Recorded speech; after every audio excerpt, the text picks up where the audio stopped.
The clinking of silverware against porcelain is the loudest sound in the room, a familiar symphony to my ears. I glide between tables at the Velvet Spoon, a place where hushed conversations are more common than laughter, and the clientele prefers discretion over flash. Mr. V, as everyone calls him, sits in his usual corner booth, his presence a heavy anchor in the otherwise calm evening. He's sipping his espresso, his gaze distant, almost peaceful.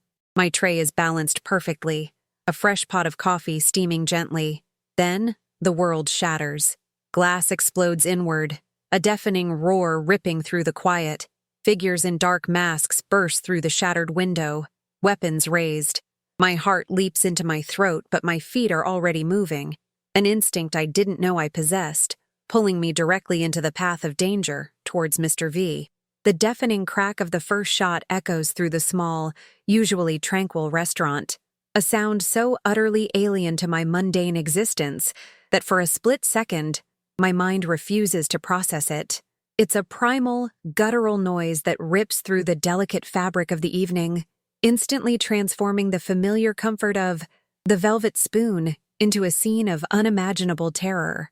My body, however, reacts before my brain can catch up, a jolt of pure adrenaline coursing through my veins, overriding every instinct for self-preservation. My tray, laden with the coffee pot and a few forgotten sugar packets, clatters to the floor with a pathetic crash, its sound swallowed by the sudden cacophony of shouts and more gunfire. The air instantly thickens with the acrid scent of gunpowder and the metallic tang of fear, a smell that will forever be etched into my memory, a constant reminder of this precise moment when my life irrevocably fractured. My eyes, wide and unblinking, fixate on the figures now swarming through the shattered window, their dark clothing and menacing postures a stark contrast to the elegant, subdued decor of the restaurant. They move with a terrifying efficiency, their weapons glinting under the soft ambient lighting, turning what was once a sanctuary of quiet conversation into a war zone. Panic, cold and sharp, begins to claw at my throat, threatening to choke off my breath. But still, I move. It's not a conscious decision, not a heroic impulse born of courage, but something far more fundamental, a desperate, animalistic urge to protect, to intervene, to simply do something in the face of such overwhelming sudden destruction. The faces of the other diners are a blur of terror, some frozen in their seats, others scrambling desperately for cover, their screams mingling with the harsh commands of the intruders. I find myself propelled forward, a strange, almost out-of-body sensation guiding my limbs, directly towards Mr. V's booth. He's still there, a figure of stoic calm amidst the chaos. His eyes, usually so guarded, now narrowed with an intense, dangerous focus.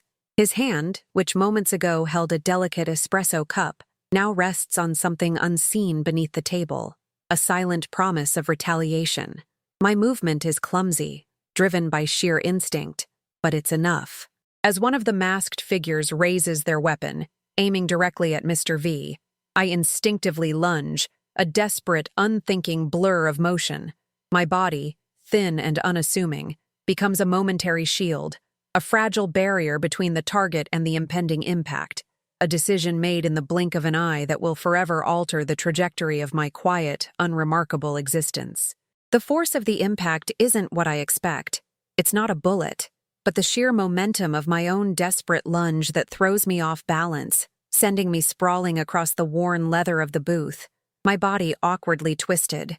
I hear a muffled grunt from Mr. V, a sound of surprise more than pain, as my unexpected intervention disrupts the assailant's aim, sending the shot wide, embedding itself with a sickening thud into the ornate wooden paneling behind us.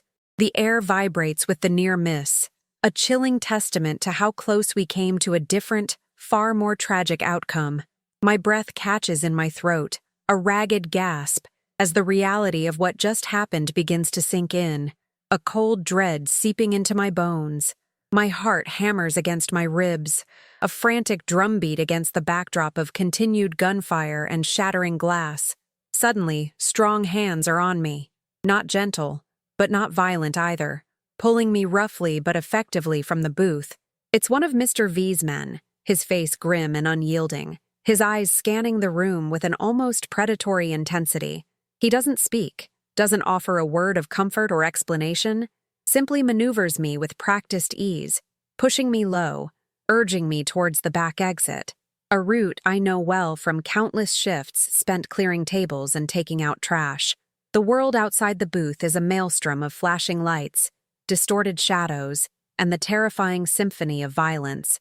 I catch a glimpse of Mr. V, now on his feet, his movements surprisingly agile for a man of his stature, his own men forming a protective perimeter around him, returning fire with a chilling precision that speaks of long, brutal experience. My mind races, a chaotic jumble of images and sounds, struggling to reconcile the quiet, unassuming man who sips espresso in his corner booth with the formidable figure now at the center of this deadly ballet. The waitress uniform, usually a symbol of my anonymity, now feels like a flimsy costume, utterly inadequate for the role I've been thrust into. My hands tremble uncontrollably, a visceral reaction to the sheer terror that still grips me, even as I'm being half dragged, half carried towards what I hope is safety. The cold metal of a door handle presses against my palm, a fleeting moment of tangible reality in a world that has suddenly become surreal. The back alley, usually a haven of discarded boxes and the faint smell of stale grease, now feels like a desperate escape route, a narrow passage between life and something far worse. The cool night air hits my face, a welcome shock after the suffocating intensity of the restaurant. We're moving fast, a blur of motion and hushed commands. I'm shoved into the back seat of a dark SUV, the leather cool against my skin, the interior surprisingly quiet, a stark contrast to the pandemonium we've just left behind. The door slams shut with a heavy thud, sealing me inside, a prisoner of circumstance. My breath comes in ragged gasps, my body still vibrating with residual fear and adrenaline. I glance around, seeing the stern faces of two other men, their eyes watchful, their silence unnerving. They don't look at me, not directly, but I feel their presence, a constant heavy weight in the confined space. The vehicle lurches forward, tires squealing softly as we pull away from the chaos, leaving the shattered remnants of my ordinary life behind. The silence in the car is punctuated only by the low hum of the engine and the frantic pounding of my own heart. I try to make sense of it all, to piece together the fragments of what just happened, but my thoughts are a tangled mess. Why did I do it? Why did I throw myself into harm's way for a man I barely knew, a man whose very presence hinted at a dangerous hidden world? The questions swirl in my head, unanswered, unsettling. My hands are still shaking, and I clench them into fists, trying to regain some semblance of control over my own body, over my own mind. The city lights blur past the tinted windows, a distorted kaleidoscope of color, a world that suddenly feels distant and unreachable, a life that no longer seems to belong to me. I am a stranger in my own skin, a quiet waitress who just became something else entirely.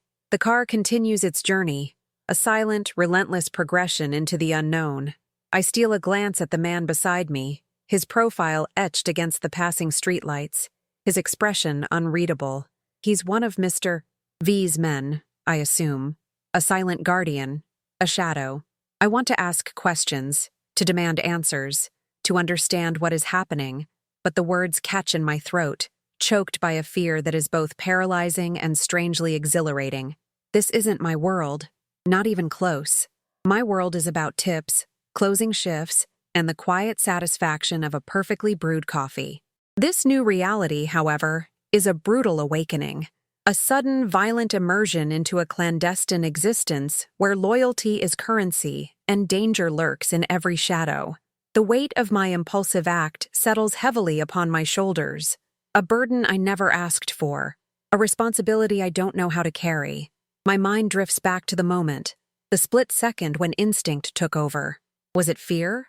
A sudden, inexplicable surge of empathy? Or something else entirely?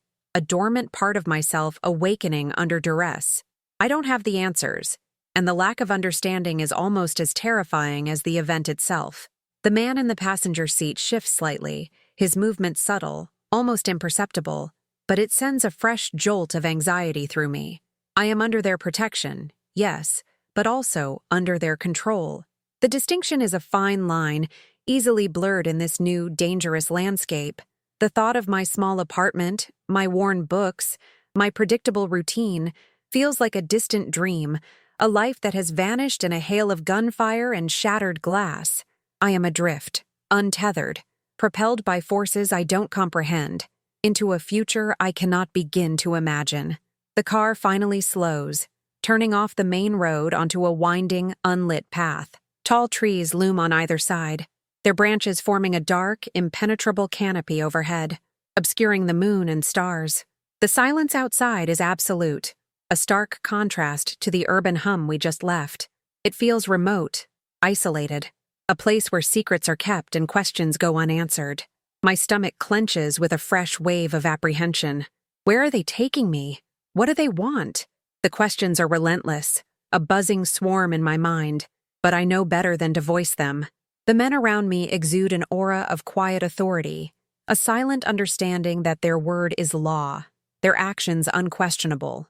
I am merely a passenger in this unfolding drama, a reluctant participant in a story far grander and more dangerous than anything I could have ever conceived.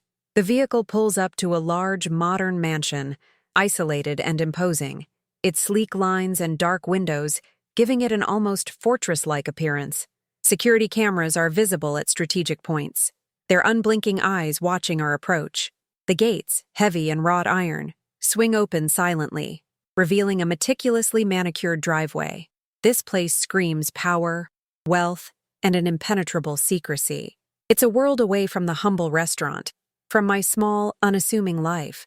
The contrast is jarring, almost dizzying. I feel a profound sense of displacement. A quiet waitress thrust into the opulent, dangerous lair of a man whose name is whispered with a mixture of fear and respect. The air here feels heavy, charged with an unspoken tension, a constant awareness of unseen threats and hidden agendas. We pull up to the main entrance, and the engine finally cuts out, plunging us into an unnerving silence. The men in the front seats turn, their gazes finally meeting mine, but their expressions remain impassive, revealing nothing. The one on my left, the one who pulled me from the booth, gestures for me to exit. His voice, when he finally speaks, is low and gravelly, a stark contrast to the polite murmurs I'm used to hearing from customers.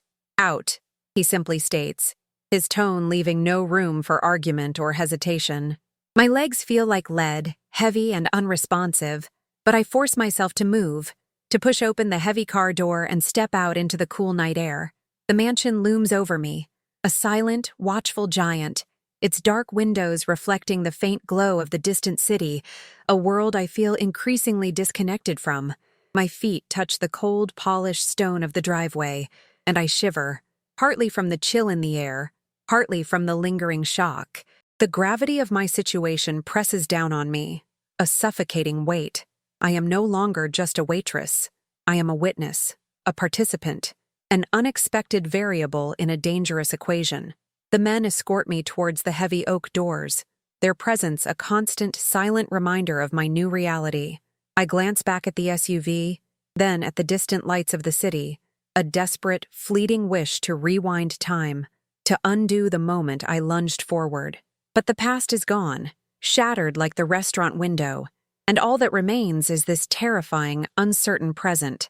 The door opens silently, revealing a cavernous, dimly lit foyer, and I step inside, leaving my old life on the threshold, entering a world I never knew existed. The interior of the mansion is a study in understated luxury, all dark wood, polished marble, and muted lighting. It's grand, yet devoid of warmth, a place designed for power, not comfort. My footsteps echo softly on the hard surfaces, each sound amplified in the oppressive silence. I am led through a series of long, empty corridors, past closed doors that hint at untold secrets, my mind racing with wild conjectures. The men don't speak, their silence more intimidating than any threat, their presence a constant, watchful guard. I feel like a pawn, moved across a chessboard I don't understand, by players whose motives are entirely opaque. The air is heavy with the scent of expensive cigars and something else, something metallic and faintly unsettling, a lingering echo of the violence we just escaped. My heart pounds a frantic rhythm against my ribs, a constant reminder of the danger that still surrounds me, even in this seemingly secure fortress. I try to appear calm, to project an air of composure I don't feel, but my hands are still trembling, betraying the raw fear that gnaws at my insides. This is not a dream. This is my new reality, a terrifying, unpredictable existence that has swallowed my old life whole. The quiet waitress, invisible and unassuming, is gone, replaced by someone else, someone who has stared death in the face and, for a fleeting moment, defied it. The implications of that act are vast, stretching out before me like an endless shadowed road. I know, with a chilling certainty, that nothing will ever be the same again. My future, once a blank canvas, is now painted with the dark, indelible strokes of this night's violence. The room they lead me into is not a dungeon, nor is it a lavish guest suite. It's a stark, functional space, almost like a small, well-appointed office or study, but with a palpable sense of confinement. A single heavy wooden door, devoid of any visible handle on my side, stands as a silent testament to my lack of freedom. There's a comfortable armchair, a small table with a bottle of water and a glass, and a single, unadorned window looking out onto a meticulously maintained garden. Its beauty a cruel contrast to my internal turmoil. The men leave me without a word, the heavy door clicking shut behind them, the sound echoing with a finality that sends a fresh wave of despair washing over me. I am alone, truly alone, in this gilded cage, the silence pressing in on me, amplifying the frantic beat of my own heart. I walk to the window, my fingers tracing the cool glass, and stare out at the moonlit garden. It's beautiful, serene, utterly disconnected from the violence that brought me here. My mind replays the scene at the restaurant, the shattering glass, the masked figures, the sudden, desperate lunge. Why? The question continues to haunt me, a relentless whisper in the back of my mind. Was it a moment of pure, unadulterated terror that triggered an instinct I didn't know I possessed? Or was there something more, a deeper subconscious connection to the quiet, powerful man who always sat in his corner booth, a man whose presence, despite his dangerous aura, always felt strangely safe? The thought is absurd, illogical, yet it persists, a tiny flicker of something unexplainable in the vast darkness of my confusion. Hours pass, or perhaps only minutes. Time loses all meaning in this suspended reality.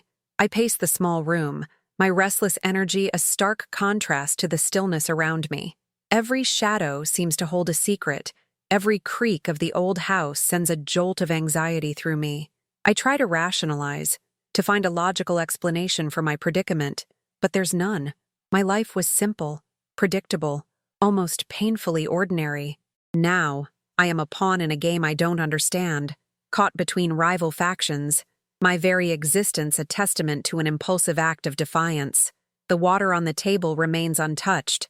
My throat is dry, but the thought of consuming anything in this place, under these circumstances, fills me with a strange, irrational dread.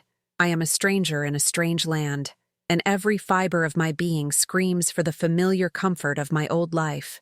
Finally, the door opens, and Mr. V steps in, alone. His presence fills the room, a quiet, formidable force. He looks at me, his gaze piercing, assessing, and for the first time, I feel truly seen, truly acknowledged, not as a background figure, but as someone who has played a role, however small, in his survival. He doesn't smile, doesn't offer platitudes, simply walks to the armchair opposite me and sits, his movements deliberate, controlled. "You saved my life," he states, his voice low, gravelly, devoid of emotion, yet carrying an undeniable weight of truth. It's not a question, not a compliment, but a simple, undeniable fact, a statement that hangs in the air between us, heavy with unspoken implications. My breath catches, and I find myself unable to meet his intense gaze, suddenly overwhelmed by the enormity of his words. I try to speak, to explain, to articulate the chaotic jumble of thoughts and emotions swirling within me, but the words fail me. My throat is tight, my tongue heavy. I don't know why, I finally manage to stammer. the confession feeling inadequate, almost childish. He simply nods, as if he expected no other answer, as if my confusion is a natural, understandable reaction. Instinct, he murmurs, almost to himself, his eyes distant, lost in some private thought, a rare commodity. His words are unsettling, hinting at a world where such impulses are either celebrated or exploited. I feel a chill run down my spine, a sudden stark realization that my act, born of pure, unthinking reflex, has now bound me to him, to his world, in ways I cannot yet comprehend. The moral dilemma begins to solidify, a heavy weight in my chest. He then proceeds to explain, in clipped, precise sentences, the situation. The attack was orchestrated by a rival faction, a desperate attempt to destabilize his operations, to send a message. My intervention, unexpected and unplanned, disrupted their carefully laid plans, creating a window for his men to retaliate and secure his escape. He doesn't offer details, doesn't name names, but the implications are clear. I am now a loose end, a witness, a variable. He speaks of loyalty, of consequences, of the intricate web of alliances and betrayals that define his existence. His words are not a threat, not overtly, but a chillingly clear exposition of the rules of his world, a world where actions have repercussions far beyond anything I could have imagined. I listen, my mind reeling, trying to absorb the sheer weight of the information, the terrifying reality of my new entanglement. "You cannot go back to your old life," he states, his voice calm, matter of fact, as if discussing the weather. "They know your face. They know you were there. You are a target." The words hit me like a physical blow, stealing the air from my lungs. My old life, my quiet, predictable existence, is gone, irrevocably shattered. The realization is crushing, a wave of despair that threatens to drown me.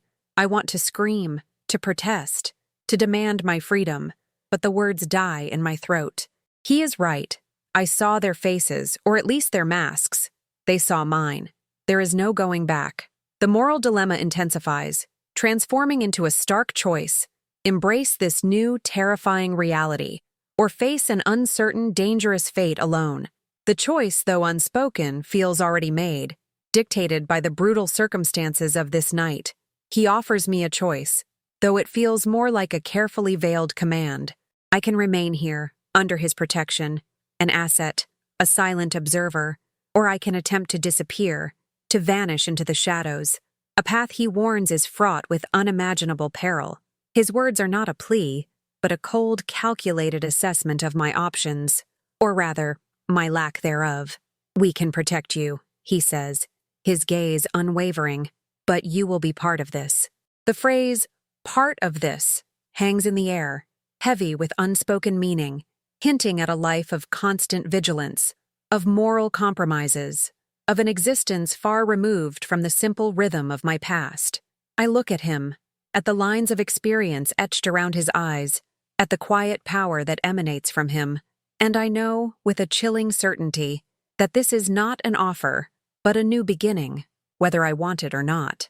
The days that follow blur into a strange, unsettling routine. I am confined to a section of the mansion, always under the watchful eyes of his men, their presence a constant, silent reminder of my new status. I observe them, these men of Mr. V, their quiet efficiency, their unwavering loyalty. They are shadows, moving with purpose, their conversations hushed, their expressions guarded. I learn to read the subtle shifts in their demeanor, the unspoken signals, the constant undercurrent of paranoia and suspicion that permeates this world. Every gesture, every glance, every silence is loaded with meaning, a complex language I am slowly, reluctantly, beginning to decipher.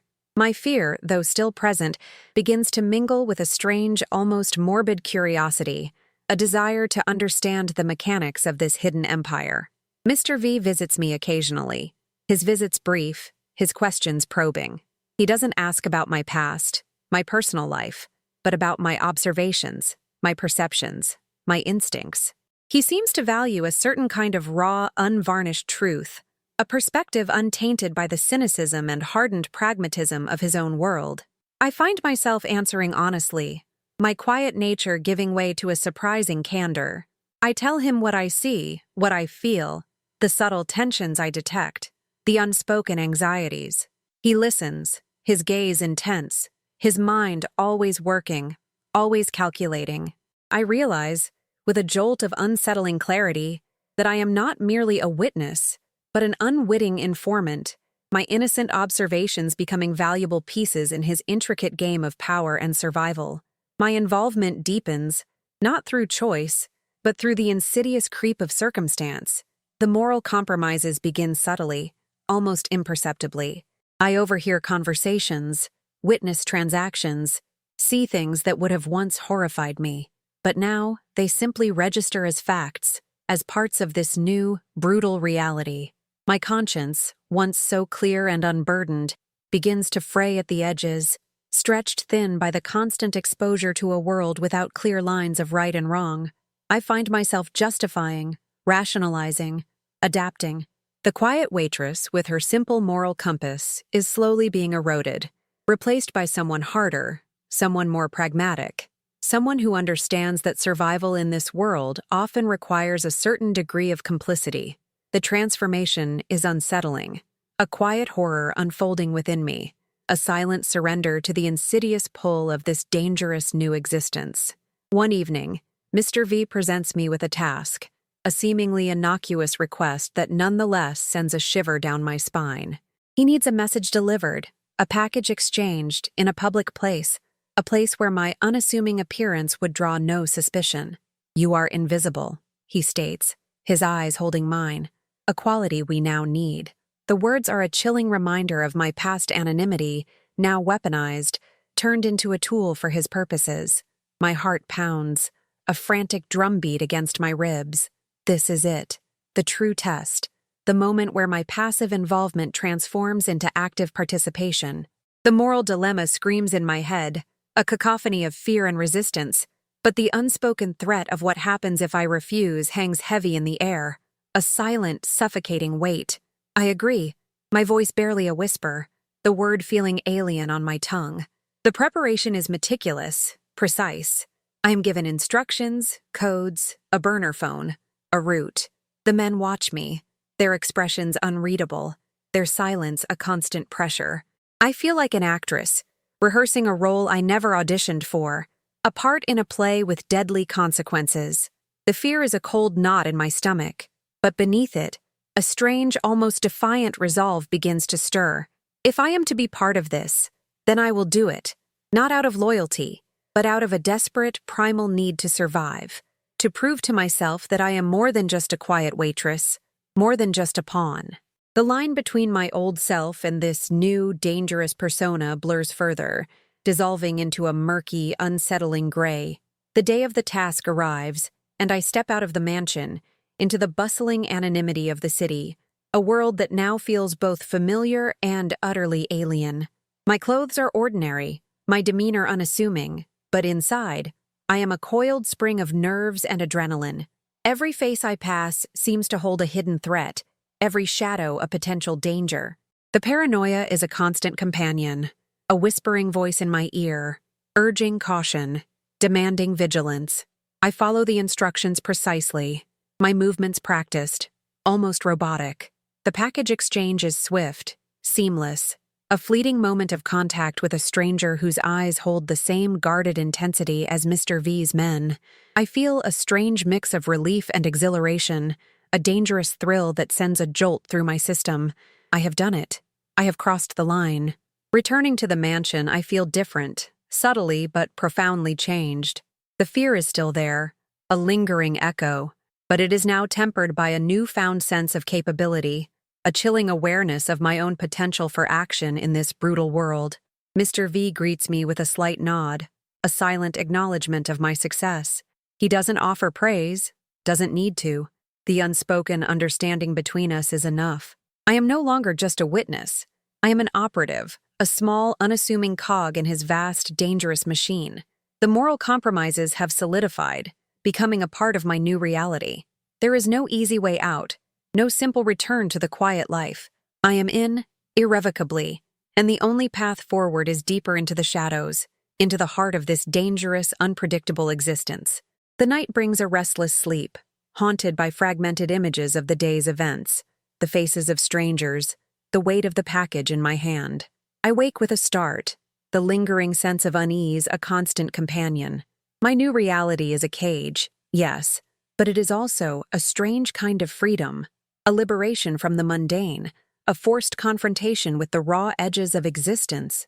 The quiet waitress is gone, replaced by someone who has tasted danger, who has walked the line, and who now understands, with a chilling clarity, that survival in this world demands a constant evolution, a willingness to adapt, to become whatever is necessary. The path ahead is shrouded in uncertainty, but one thing is clear: I am no longer just an innocent bystander. I am a player, however reluctant, in a game where the stakes are life and death. The relative calm that followed my first assignment is short-lived, a deceptive lull before the storm. A new tension begins to permeate the mansion, a palpable shift in the atmosphere that even I, still an outsider, can feel. The men are more guarded, their movements sharper, their whispers more frequent. Mr. V's face, usually a mask of stoic control, now carries a subtle weight, a hint of concern that sends a fresh wave of apprehension through me. I pick up fragments of conversations, hushed mentions of new players, territory disputes, and a message that needs to be sent. The air crackles with an unspoken threat, a looming confrontation that feels far more significant, far more personal, than the initial attack at the restaurant. My stomach clenches with a familiar knot of fear, a constant companion in this new, dangerous existence. One evening, Mr. V summons me. His office, usually a place of quiet contemplation, feels charged with an almost electric energy. He stands by the large window, his back to me, staring out into the darkness, his silhouette a formidable presence against the faint glow of the city lights. When he turns, his eyes are colder, harder than I've ever seen them, reflecting a grim determination. They want to send a message, he states, his voice low, almost a growl, and they believe they have found a weakness. My breath catches in my throat, a sudden chilling realization dawning on me. He doesn't need to elaborate. I know, with a sickening certainty, that the weakness he refers to is me, the unexpected variable, the quiet waitress who stumbled into his world and became an unwitting pawn. The weight of this knowledge is crushing, suffocating. He lays out the plan, his words precise, devoid of emotion, yet each one landing like a blow. They intend to use me, not as bait, but as a decoy, a distraction, a carefully orchestrated scenario designed to draw out the rival faction, to expose their movements, to create an opportunity for Mr. V to strike back. My role is simple: to appear vulnerable, to be seen in a specific location, at a specific time, to be the visible target while the real operation unfolds in the shadows. The audacity of it takes my breath away. I am to be a lamb led to slaughter, a sacrifice in their brutal game of power. My heart pounds against my ribs, a frantic drumbeat of terror and disbelief. The moral dilemma is no longer a quiet whisper. It is a deafening scream, a desperate plea for self-preservation against the cold, calculating logic of their world. I want to refuse, to scream, to demand my freedom, but the words catch in my throat. I look at Mr. V, at the unyielding resolve in his eyes, and I know that refusal is not an option. In this world, there is no room for weakness, no tolerance for dissent. My life, my safety, is now entirely dependent on his protection, on my willingness to play the part he has assigned me. The realization is a bitter pill to swallow, a crushing blow to any lingering illusion of agency I might have held. I am trapped, utterly and completely, caught in a web of their making, my only path forward dictated by their ruthless agenda. The fear is overwhelming, a cold, paralyzing grip that threatens to consume me whole. Yet beneath it, a tiny spark of defiance, a desperate will to survive, begins to flicker. The preparations for the operation are intense, meticulous, a symphony of hushed commands and precise movements. I am given a new set of clothes, ordinary, unassuming, designed to blend into the urban landscape, to make me appear as just another face in the crowd. But beneath the surface, I am anything but ordinary. I am a walking target, a living lure. I am briefed on the route, the timing, the signals. Every detail is rehearsed, every contingency planned for. Yet the inherent danger of the situation is undeniable. A constant, chilling presence. I feel like a puppet, my strings pulled by unseen hands, my movements choreographed for a deadly performance. The tension in the mansion is palpable, a heavy weight that presses down on everyone, a silent acknowledgement of the high stakes involved. My mind races, trying to find a flaw in their plan, a way out, a loophole, but there is none. Their logic is cold, efficient, brutal. My role is essential, my vulnerability a key component of their strategy. I am a piece on their chessboard, and my move has been predetermined. The thought is terrifying, dehumanizing. I am no longer a person, but an object, a tool to be used and discarded. The moral compromises I've made up to this point pale in comparison to this ultimate surrender of my own will, my own safety. The fear is a constant companion, a cold knot in my stomach, but it is now mingled with a strange, almost detached sense of fatalism. This is my fate, for now. I must play my part, and hope, against all odds, that I survive. The day of the operation dawns gray and overcast, mirroring the somber mood that hangs over the mansion. I am driven to the designated location, a bustling market square, a place teeming with ordinary people going about their ordinary lives. The contrast is jarring, almost unbearable. I am surrounded by normalcy, yet I am a world away, a ghost moving among the living, carrying the weight of a deadly secret. These men are everywhere, unseen, their presence a silent, watchful perimeter. I walk the prescribed route, my heart pounding a frantic rhythm against my ribs, every nerve ending screaming with heightened awareness. Every face I pass, every glance, every movement is scrutinized, analyzed, searching for the telltale sign of danger, the first ripple of the impending storm. Then, I see it. A subtle shift in the crowd, a sudden, almost imperceptible tightening of the atmosphere. A dark van, nondescript, yet radiating an aura of menace, pulls up to the curb, its tinted windows obscuring the faces within. My breath catches in my throat, a cold dread seizing me. This is it. The trap is sprung.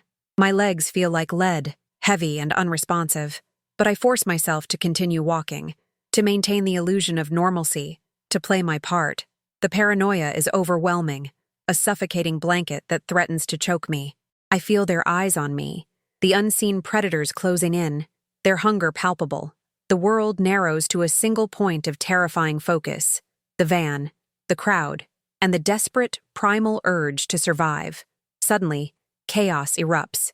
Not from the van, not yet, but from a different direction. A sudden, unexpected burst of movement from within the crowd. A figure, previously unseen, lunges forward, not at me, but at the van. A blur of motion and desperate intent. It's a woman, her face contorted with a fierce, almost desperate resolve. She throws something, a small, dark object, towards the van, then disappears back into the throng, swallowed by the sudden surge of panic. My mind struggles to process the unexpected turn of events. This wasn't part of the plan. This is a wild card, an unforeseen variable, a sudden, terrifying twist in their carefully choreographed dance of death. The air crackles with a new, unpredictable energy, a dangerous shift in the balance of power. The van reacts, its doors sliding open, men spilling out, their weapons raised, not at me, but at the point where the woman disappeared. Their focus has shifted, their attention diverted by this unexpected intervention. It's a moment of pure, unadulterated chaos, a window of opportunity, a sudden, desperate chance. My instincts, honed by weeks of living on the edge, scream at me to run, to disappear, to seize this fleeting moment of distraction and escape. But then, I see him, Mr. V, emerging from the shadows, his men fanning out behind him, their movements swift and decisive. His eyes meet mine across the chaotic square, a silent command, a desperate plea for me to maintain my position, to continue being the decoy, the distraction, the bait. The moral dilemma returns, sharper, more agonizing than ever. My heart pounds, a frantic drumbeat against my ribs as I stand frozen, caught between the primal urge to flee and the unspoken command in Mr. V's eyes. The confrontation unfolds around me, a brutal, silent ballet of violence and strategy. Gunfire erupts, not aimed at me, but at the rival faction, a sudden, overwhelming show of force. The market square, moments ago a scene of bustling normalcy, is now a battleground, a terrifying tableau of desperate struggle. I am a spectator, yet also a participant, my presence a crucial element in this deadly game. The fear is immense, suffocating, but beneath it, a strange, almost defiant resolve begins to stir. I will not break. I will not run. I will see this through, not for him, but for myself, for the quiet waitress who somehow found herself in the heart of this storm. The climax of the confrontation is swift, brutal, and decisive. Mr. V's men move with a chilling efficiency, their actions precise, their aim deadly. The rival faction, caught off guard by the unexpected intervention and Mr. V's sudden appearance, is overwhelmed, their resistance crumbling under the relentless assault. The sounds of gunfire slowly subside, replaced by the shouts of commands, the hurried movements of men securing the area. I stand amidst the aftermath, my body trembling, my mind reeling, the acrid smell of gunpowder still heavy in the air. The danger has passed for now, but the emotional toll is immense, a crushing weight that threatens to buckle my knees. I have witnessed something truly horrific, something that will forever be etched into the darkest corners of my memory. As the dust settles, Mr. V approaches me, his face grim, his eyes still holding that intense, dangerous focus. He doesn't offer words of comfort, doesn't need to. His presence alone is a silent acknowledgement of what I have endured, what I have witnessed. He simply places a hand on my shoulder, a brief, firm touch that speaks volumes, a silent testament to my unexpected role in his survival, in his victory. I look at him, at the man who has dragged me into this brutal world, and I feel a strange mix of fear, resentment, and a grudging respect. He is a force of nature, a survivor, and I, the quiet waitress, have somehow become entangled in his formidable orbit. The line between right and wrong, between good and evil, has blurred beyond recognition, leaving me adrift in a moral landscape I no longer understand. The journey back to the mansion is silent, the atmosphere in the SUV heavy with the unspoken weight of what has just transpired. I stare out the window, the city lights a blur, my mind replaying the chaotic scene, the faces of the fallen, the desperate struggle. I am irrevocably changed, hardened by the violence I have witnessed, by the role I have played. The quiet waitress, with her simple dreams and predictable life, is gone, replaced by someone who has stared into the abyss and, against all odds, survived. The moral compromises have become a part of my very being, a chilling testament to the insidious power of this dangerous world. I am no longer an innocent bystander. I am a participant, a survivor, a silent witness to the brutal realities of power and control.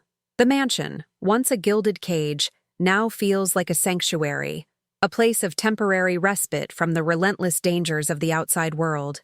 But I know with a chilling certainty that the peace is fleeting, the safety illusory. This world is a constant battle, a never-ending struggle for dominance, and I am now a part of it, whether I like it or not. My future, once a blank canvas, is now painted with the dark, indelible strokes of this night's violence, a tapestry woven with threads of fear, survival, and an unsettling sense of belonging to a world I never asked for. The quiet waitress has been forged in the fires of conflict, transformed into something new, something dangerous, something that will forever carry the scars of this brutal, unforgettable night. The aftermath of the market square confrontation settles over the mansion like a heavy shroud, a palpable quiet that is more unnerving than any chaos. The men move with a renewed sense of purpose, their vigilance heightened, their expressions grimly satisfied. Mr. V, though victorious, carries the weight of the battle in the subtle lines around his eyes, the slight tension in his jaw. I, too, feel the lingering echoes of the violence, a phantom ache in my bones, a constant buzzing in my ears. My body is exhausted, my mind a chaotic jumble of images and sounds. But beneath the fatigue, a strange, almost defiant resilience has taken root. I survived. I played my part. And in doing so, I have crossed a threshold from which there is no return, forever marked by the brutal realities of this clandestine world. My role in the operation is acknowledged, not with fanfare or praise, but with a quiet, almost imperceptible shift in the way Mr. V's men look at me. The casual dismissal, the polite indifference, has been replaced by a grudging respect, a silent recognition of my unexpected courage, my unwavering resolve under pressure. I am no longer just the waitress, the accidental bystander. I am someone who has proven her worth, someone who has faced danger and emerged, however scarred, intact. This subtle shift in their demeanor is more impactful than any words, a silent affirmation that I have earned a place, however precarious, within their ranks. It's a chilling realization, a testament to the insidious way this world reshapes perceptions, transforming innocence into a valuable, if reluctant, asset. The dynamics between me and Mr. V have also subtly shifted. The initial relationship, one of a powerful patron and a helpless charge, has evolved into something more complex, more nuanced. He still holds the ultimate authority, his decisions absolute, but there is now an unspoken understanding between us, a shared experience of the precipice.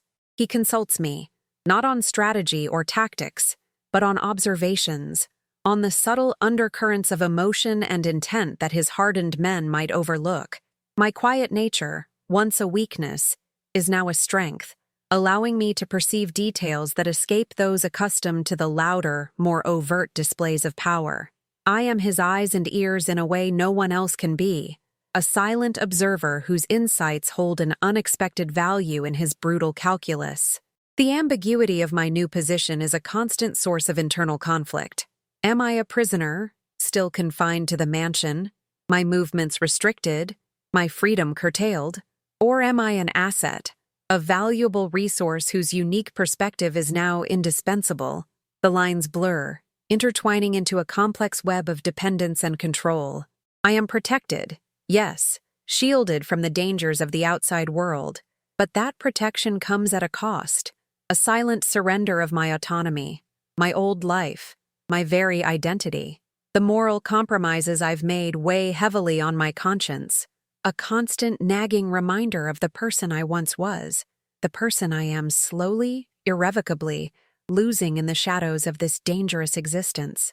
The quiet waitress is fading, replaced by a ghost of her former self, a silent observer in her own unfolding tragedy.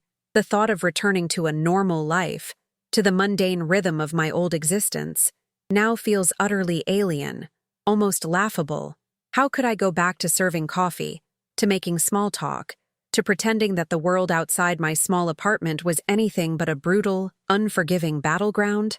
The innocence I once possessed has been irrevocably shattered, replaced by a cynical awareness of the darkness that lurks beneath the surface of everyday life.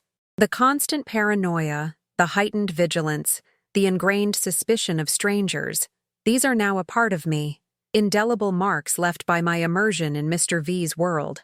The quiet waitress is gone, replaced by someone who understands the true cost of survival, the brutal calculus of power, and the fragility of peace. The lingering paranoia is a constant companion, a whispering voice in the back of my mind, reminding me that danger is never truly gone, only momentarily subdued. The rival faction may have been dealt a blow, but in this world, enemies are like hydras, new heads growing in place of the old. I watch the news discreetly, catching glimpses of reports about unrest and organized crime activity, knowing with a chilling certainty that these are merely sanitized versions of the brutal realities I have witnessed firsthand. The world outside the mansion, once a place of simple pleasures, now feels like a minefield, every step fraught with unseen peril. The quiet waitress, once oblivious, is now acutely aware of the shadows that stretch across the landscape of human existence. I find myself reflecting on my choices, on the impulsive act that set this entire chain of events in motion. Was it courage, foolishness, or simply a desperate primal instinct for self-preservation, a subconscious recognition that my own safety was intertwined with Mr. V's? The answers remain elusive, shrouded in the fog of adrenaline and fear. But one thing is clear. That single act, that desperate lunge, has irrevocably altered the course of my life, propelling me into a world I never knew existed, a world where the stakes are always life and death, and where the quiet waitress has found an unexpected, terrifying purpose. The transformation is unsettling, a quiet horror unfolding within me, a silent surrender to the insidious pull of this dangerous new existence. Trust in this world is a fragile commodity, easily shattered, rarely rebuilt. I observe the interactions between Mr. V and his men, the subtle tests of loyalty, the unspoken suspicions that linger beneath the surface of their camaraderie. I learn to keep my own counsel, to guard my thoughts, to reveal nothing that could be used against me. The quiet waitress, once an open book, has learned the art of discretion, the necessity of a carefully constructed facade. I understand now that in this world, vulnerability is a luxury no one can afford, and trust is a weapon that can be turned against you at any moment. The lessons are harsh, brutal, but they are essential for survival, for navigating the treacherous currents of this dangerous, unpredictable existence. The seeds of a new conflict, a deeper mystery, begin to sprout in the quiet corners of the mansion. I overhear hushed conversations about internal matters, a leak, someone on the inside. The paranoia, once directed outwards, now turns inwards, casting a pall of suspicion over everyone, even those closest to Mr. V. The atmosphere becomes charged with an unspoken tension, a sense of impending betrayal that feels far more insidious, far more dangerous than any external threat. I watch, I listen, my quiet nature allowing me to absorb the subtle cues, the fleeting glances, the nervous energy that permeates the air. The quiet waitress, once a passive observer, is now an unwitting detective, piecing together fragments of a puzzle that could unravel Mr. V's entire empire. My own feelings towards Mr. V become increasingly complex, a tangled knot of fear, resentment, and a strange, almost reluctant admiration. He is a ruthless man, a figure of immense power, but he is also a survivor, a leader who inspires fierce loyalty, even from those who fear him.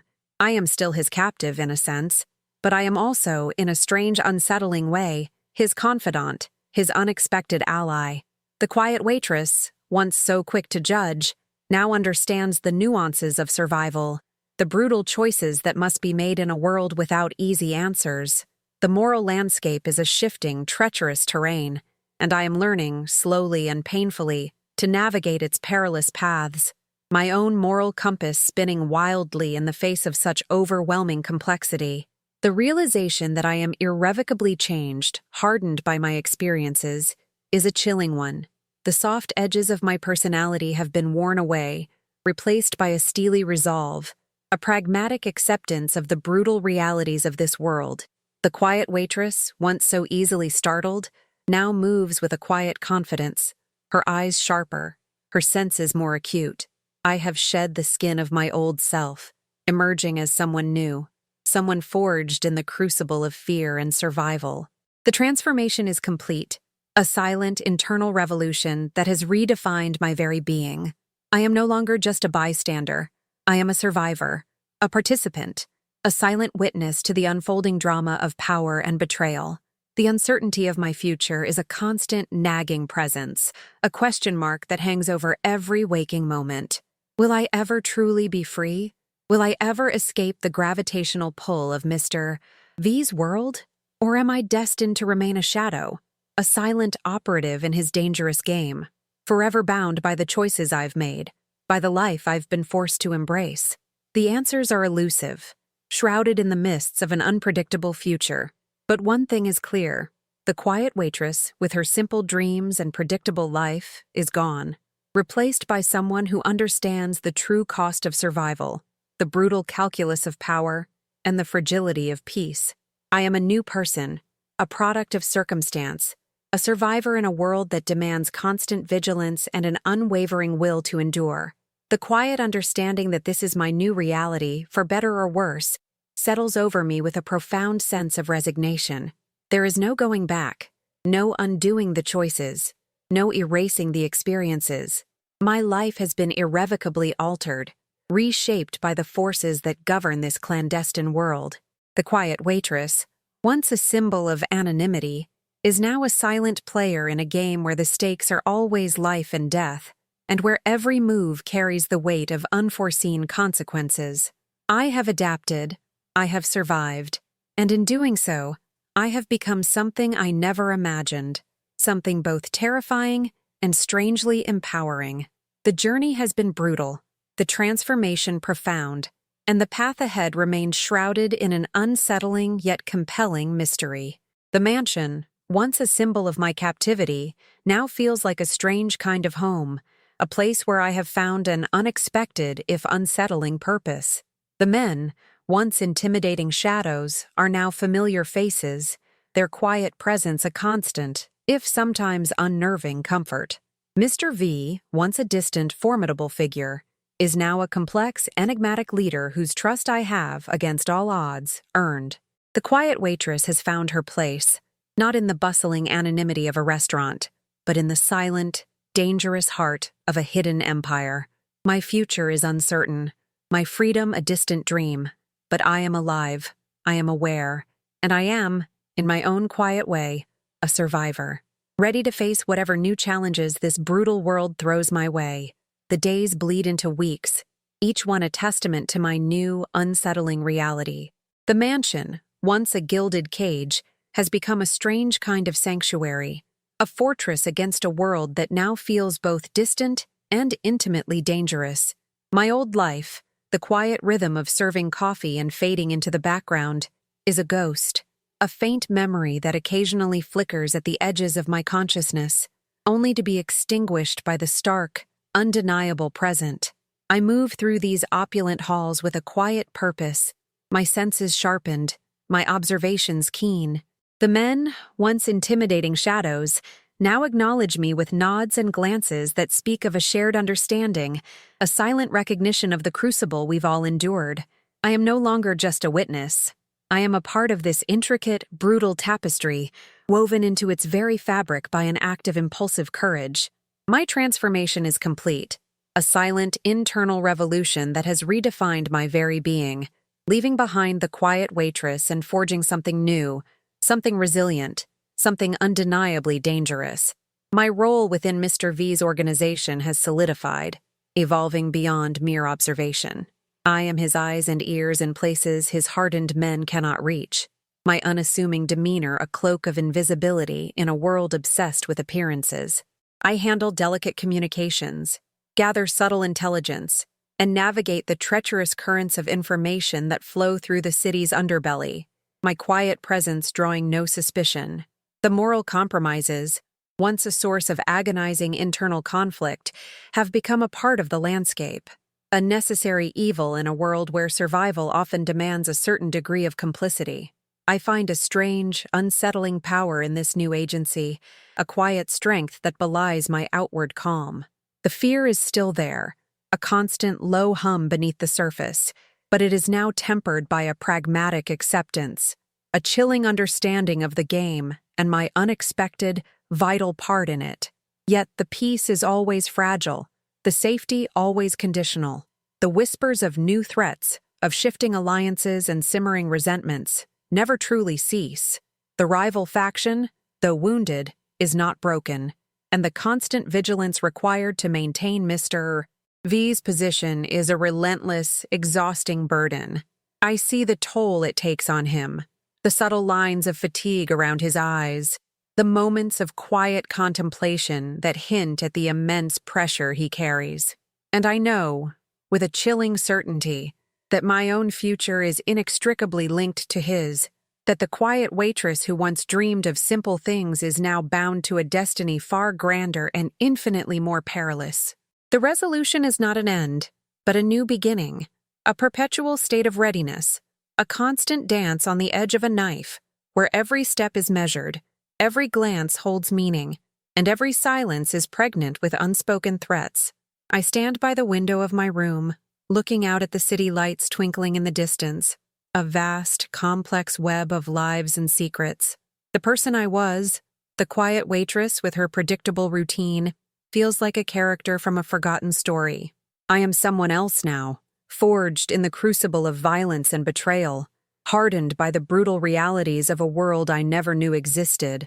My hands, once accustomed to the delicate balance of a coffee cup, now move with a newfound precision, a quiet confidence born of necessity. I have found a strange kind of purpose in the shadows, a silent strength that allows me to navigate the treacherous currents of this dangerous existence. The future remains uncertain, shrouded in the mists of an unpredictable world, but I am ready. I am a survivor, a silent observer, and an unexpected player in a game where the stakes are always life and death, and where the quiet waitress has, against all odds, found her voice in the silence.